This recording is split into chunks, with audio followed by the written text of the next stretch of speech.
Dans le 124e Anime Time sur JoJo's Bizarre Adventure, je vous ai pour la première fois fait mention de classiques. Encore une fois, pas d'œuvres mainstream. Je vous en avais parlé en faisant bien la distinction entre ces deux types d'œuvres. Mais aujourd'hui, je viens surtout pour qu'on voit quelque chose par rapport aux classiques que j'ai présentés dans cette émission jusque-là. Pour rappel, dans cette émission jusque-là, il y a eu La Mélancolie d'Haruhi Suzumiya, Anime Time 56, Fouet la Magie Madoka Magica, Anime Time 79, Lucky Star, Anime Time 109, JoJo's Bizarre Adventure, Anime Time 124, Neon Genesis Evangelion, Anime Time 140, Fruits Basket, Anime Time 157 et Tengen Toppa Gurren Lagann, Anime Time 169. Et les deux prochains classiques que je vais présenter seront dans les épisodes 189 et 190. La liste est un peu subjective. Certains pourront considérer que Clannad est un classique. Et si c'est le cas, j'ajoute à cette liste aussi Zero no Tsukaima, Toradora et Kanon. Donc non, pas Clannad. Quand j'ai revu cette liste, il y a un point qui m'a fait tilter. En fait, à part Haruhi Suzumiya, Madoka Magica, Lucky Star et Gurren Lagann, toutes ces œuvres datent des années 90 ou même avant. C'est logique puisqu'il faut bien du temps pour qu'un classique soit un classique.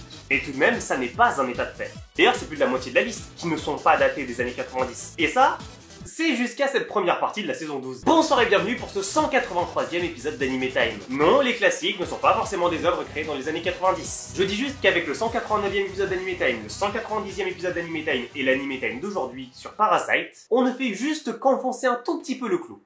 C'est parti. You got to know.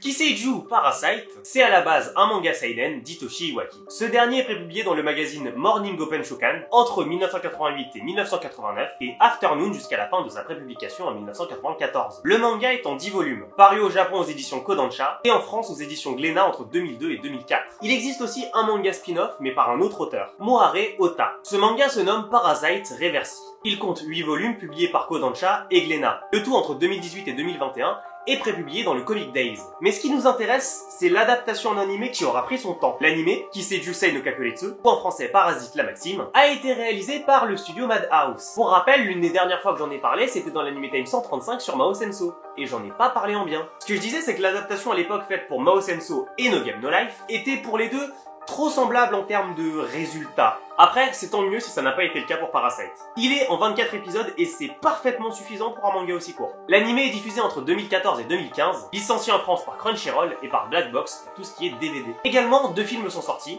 un en 2014 et un en 2015. Dans Parasite la Maxime, on suit l'histoire de Shinichi Izumi, 16 ans au début de l'histoire. C'est un lycéen des plus banals, il est average. Il est timide, il se fait pas spécialement remarquer auprès des filles, bref, c'est un type lambda. Jusque-là, il n'y a rien à dire sur Shinichi, mais vous vous doutez bien qu'il ne peut pas rester lambda toute sa vie. Sinon, on l'appellerait comment cet animé? Boyfriend bêta? C'était clairement visé comme attaque. Le truc qui est assez marrant avec Shinichi, c'est que la première journée qu'on passe à le suivre, c'est sûrement la journée la plus bizarre de toute sa vie. Shinichi se réveille le matin, mais pas normalement en fait. Il se réveille en entendant une voix dans sa chambre se plaindre d'un échec.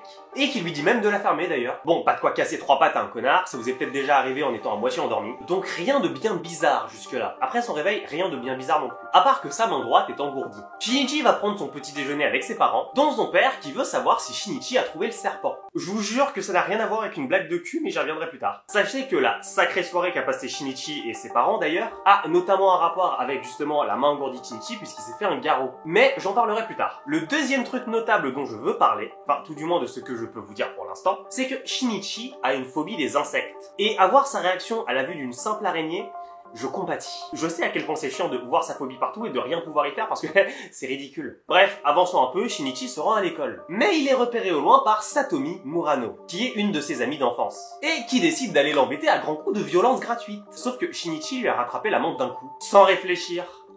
Et en plus, il fait genre qu'il était surpris derrière. Et tout ça avant d'attraper la poitrine de Murano avec sa main droite. Bon, ok, c'est un classique, mais est-ce qu'on pourrait éviter les scènes aussi clichés que la réaction de Murano? En vrai, le jour où on verra après ce genre de scène, la police qui débarque et l'agresseur qui est mis en prison, là ce sera marrant, là ce sera intéressant à voir. Pour autant, Shinichi a l'air de dire qu'il ne l'a pas fait exprès, et que ce n'était pas son intention. Mais passons, de toute façon il a énervé une de ses amies d'enfance, c'est tant pis pour lui. Et c'est toujours pas fini. À cause du manque de sommeil dû à sa soirée mouvementée, il somnole en classe, pour enfin venir sur sa soirée mouvementée. A priori, il aurait vu dans sa chambre une sorte de serpent ou d'insecte, enfin un truc chelou qui lui serait entré dans le bras. Donc évidemment il s'est débattu, il a hurlé jusqu'à ce que ça alerte ses parents, qui n'ont évidemment rien trouvé, à part Shinichi qui se fait un garrot avec ses écouteurs. Vous voyez, moi, si ça m'arrive, avec mes écouteurs sans fil, je suis fini. Et je comprends pas comment Shinichi a pu s'endormir avec des écouteurs filaires, en fait. Genre, à chaque fois que je l'ai fait, je me suis retrouvé le lendemain à me réveiller avec les écouteurs autour de mon cou. En gros, Shinichi a mal dormi à cause de ça. Et il aurait pas dû, puisqu'il s'est fait gauler par son prof avec son téléphone dans sa main droite. Sauf qu'il l'avait éteint d'après ses dires. Si vous voulez mon avis personnel, c'est le genre de journée où il faut impérativement retourner au pieu. C'est mort, va dormir, rien ne va aujourd'hui et rien n'ira aujourd'hui.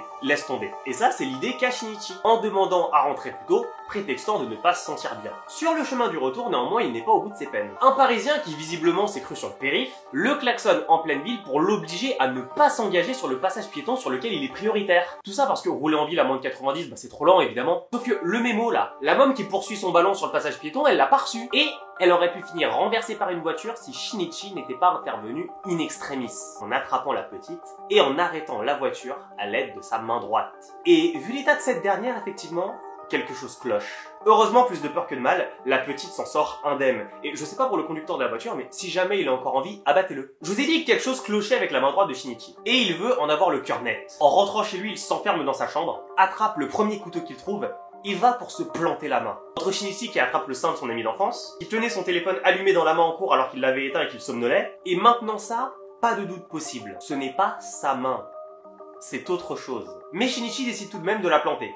En vain. Cette chose est bien plus réactive et bien plus puissante que Shinichi. Cette chose, j'aurais bien aimé vous en parler, mais elle semble s'être rendormie. Du coup, je vous propose d'avancer directement au lendemain, au moment où elle s'est réveillée. Ce matin-là, Shinichi s'est réveillé en retrouvant ceci aux abords de son lit. Et il engage donc une discussion avec cette créature. Déjà, il faut savoir que cette créature est, d'après ses dires, pas d'origine extraterrestre. Rien à voir avec de quelconques petits hommes verts et autres, mais le but original de cette créature, que l'on va appeler Migi, puisque c'est comme ça que Shinichi va l'appeler, c'était d'atteindre son cerveau. Si ça avait été le cas, la tête de Shinichi aurait été dévorée, métamorphosée, et Migi serait devenu un organisme quasi humain. Parce que c'est un parasite. Le problème avec Migi, c'est que certes c'est un parasite, mais Migi n'est pas le seul. En sortant durant cette même journée, Migi a repéré au loin quelqu'un de parasité lui aussi. Et malgré le fait que 1, Shinichi ne veuille pas y aller, et que 2, Shinichi cherche à se débarrasser de Migi, et bah Migi parvient quand même à contraindre Shinichi à rencontrer son semblable. Et voici son premier semblable, un chien cannibale.